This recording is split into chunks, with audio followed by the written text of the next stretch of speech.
Assalamualaikum everyone, this is D3 8th edition chapter number 3 exercise 3A और question number 1 हम इसका करने की कोशिश करेंगे। देखते हैं कि हम कितनी देर में इसे कर पाते हैं और कितनी देर में नहीं। ठीक है, क्वेश्चन नंबर 1 पार्ट ए में कहते हैं x square plus 7x minus 18 is equals to 0। ठीक है, अच्छा पहले देखते हैं कि क्या ये मिडिल टर्म से ब्रेक होता है नहीं, फिर हम क्वाड्रेटिक की तरफ जाएंगे। ठीक है, एक्स स्क्वायर के पास लिखा हुआ है 1 1 18 से मल्टीप्लाई किया तो 18 हो गया। 18 के फैक्टर निकालते हैं, 18 के फैक्टर बनते हैं 18 1 के टेबल में आता है। और माइनस करने पर देखें यहाँ माइनस लिखा हुआ है इसलिए माइनस कर रहा हूँ, इस साइन से कोई लेना देना नहीं है मेरा। माइनस करने पर 7 आना चाहिए। ठीक है, तो 18 और 1 को माइनस किया तो 7 नहीं आता। ठीक है, 2 9 ज़ा 18 और 9 और 2 को या 2 और 9 को माइनस किया तो 7 आता है। ठीक है, यानी कि यही मुझे चाहिए बस। सो एक्स स्क्वेयर प्लस 9x में से 2x माइनस करें, पहले हमेशा बड़ी वैल्यू लिखेंगे। ठीक है, इज इक्वल्स टू 0। सही है, अच्छा जी।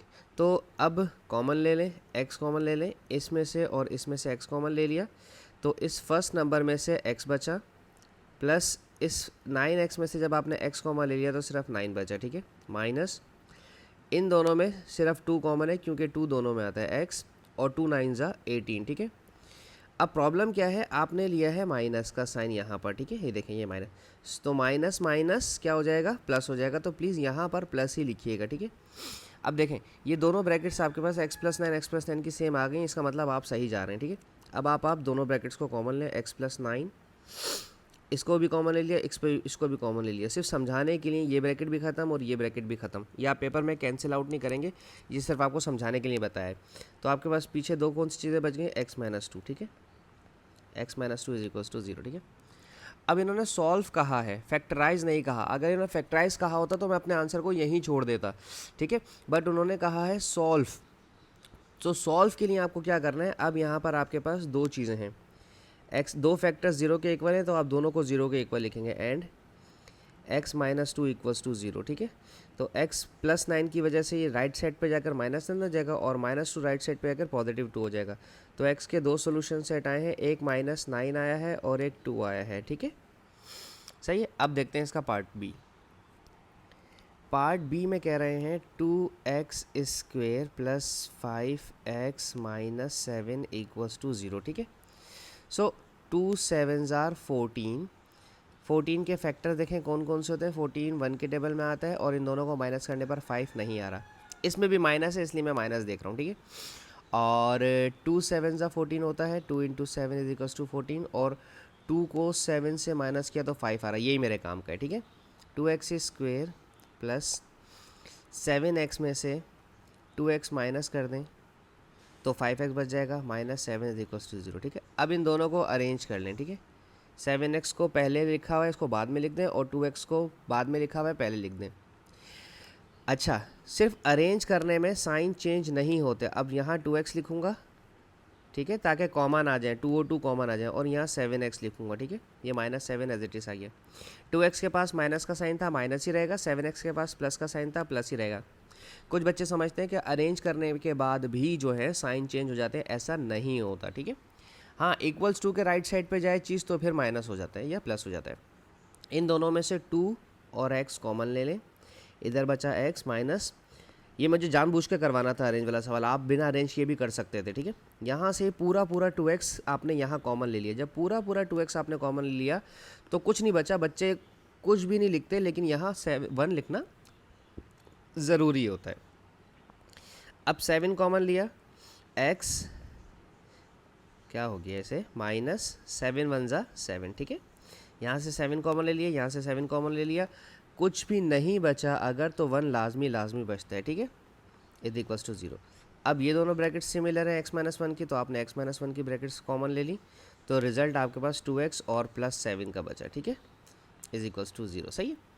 अब फिर यहाँ पर दो कंडीशन है आपके पास, x minus 1 equals to 0 and 2x plus 7 equals to 0। ठीक है, तो x माइनस 1 की वजह से प्लस 1 हो जाएगा और ये प्लस 7 की वजह से माइनस 7/2 हो जाएगा। ठीक है, तो अब अगर आप सॉल्यूशन सेट निकालते हैं इसका तो माइनस 7/2, पहले छोटी वैल्यू लिखते हैं फिर बड़ी वैल्यू लिखते हैं। ठीक है, ये हमारे दोनों हो गए। अब हम देखते हैं इसका पार्ट सी और डी। अच्छा सी है मेरे पास, मैं यहाँ लिख लेता हूँ 2 नहीं है, 5y² minus 28y plus 15 is equals to 0। और ऑप्शन नंबर डी है 4z। डी तो बहुत आसान है। अच्छा जी, इसको ऊपर कर लेते हैं, मैंने इसलिए नहीं मिटाया ताकि आपको स्क्रीनशॉट लेने में आसानी हो जाए। 5 को 15 से मल्टीप्लाई किया तो बनता है 75, ठीक है, यहाँ ले लेता हूँ इसके 75, ठीक है। अब 75 के प्राइम फैक्टर बनाने के क्या क्या होते हैं, ये 1 के टेबल में आता है, प्लस करना है, अब प्लस करना है, ठीक है, क्योंकि यहाँ पर प्लस का साइन है, सही है। तो ये 3 के टेबल में आता है, 3 1 ज़ा 3, 3 2 ज़ा 6, 3 5 ज़ा 15, 25 3 ज़ा, और 25 और 3 को ऐड किया तो हमारे पास मिडल नंबर जो कि 28 है वो बन रहा है, ठीक है। दैट्स इट, मेरा काम ख़त्म। 5y² माइनस, पहले बड़ा नंबर लिखने को कहा था मैंने आपसे, 25y, और चूँकि प्लस करना है इसलिए आप प्लस का 3y लिखेंगे और प्लस का 15। देखें 25 और 3 को मल्टीप्लाई किया तो 75 और प्लस किया तो 28 आ रहा है, सही है। अब ब्रैकेट ओपन करेंगे, 5y² माइनस का 25y minus plus minus 3y plus का 15 इज इक्वल्स टू 0, ठीक है। अब इन दोनों में से कॉमन लें 5 और y कॉमन ले लिया तो यहाँ पर बचा y माइनस 5 5 ज़ा 25, और y आप एक ऑलरेडी बाहर दे चुके हैं, माइनस 3 कॉमन ले लें क्योंकि 3 और 15 दोनों 3 के टेबल में आते हैं। y 3 5 ज़ा 15, माइनस प्लस माइनस करना बिल्कुल मत भूलिएगा, इज इक्वल्स टू 0। अब y माइनस 5 कॉमन ले लें, इसके बाद आपके पास ये 5y और 3 बचा तो आप लिखेंगे 5y minus 3 is equals to 0। दो कंडीशंस हैं आपके पास यहाँ पर, एक है y minus 5 is equals to 0, तो ये हो जाएगा y is equals to positive 5, और दूसरी कंडीशन है आपके पास 5y minus 3 is equals to 0, तो आप क्या करेंगे, -3 है तो वो पॉजिटिव 3 हो जाएगा और 5 वहाँ आकर डिवाइड करवाएगा चूँकि वो मल्टीप्लाई करवा रहा था। अब y के दो आंसर हैं, पहले फ्रैक्शन वाला लिख दें पॉजिटिव में क्योंकि वो छोटा है, फिर बाद में होल नंबर लिखिएगा, ठीक है। ये हमारा ख़त्म। मैंने आपसे कहा था कि पार्ट डी बहुत ज़्यादा इजी है, उसकी मैं वजह बताता हूँ। अब आप सोचेंगे कि सर इसमें 3 टर्म्स तो आई नहीं, इसकी मिडिल टर्म तो टूटेगी नहीं। देखो याद रखो मेरी बात, बीच में माइनस आ जाना, सबसे पहली निशानी के बीच में माइनस होना ज़रूरी है। 2 टर्म्स उनके बीच में माइनस होना ज़रूरी है तो सॉल्व हो सकते हैं फार्मूले की मदद से, वरना फिर इसमें जो है ना कॉमन निकालना होगा। हाँ, प्लस वाले में फार्मूला लग ही नहीं सकता, बिल्कुल सही है। माइनस 2 टर्म्स हैं, बीच में माइनस का साइन है। अब चेक करो कि क्या ये दोनों किसी नंबर का स्क्वायर हैं या नहीं है। दोनों टर्म जो है परफेक्ट स्क्वायर है या नहीं है। 4 2 का परफेक्ट स्क्वायर है, z जो है वो z का परफेक्ट स्क्वायर है, 9 जो है वो 3 का परफेक्ट स्क्वायर है। अब जो फार्मूला हमारे पास आया है वो आया a² minus b² is equals to a plus b और a माइनस बी। 2 टर्म्स हैं, ठीक है ना, दोनों का स्क्वायर बना, एक पॉजिटिव में और एक नेगेटिव में हमारे पास, ठीक है।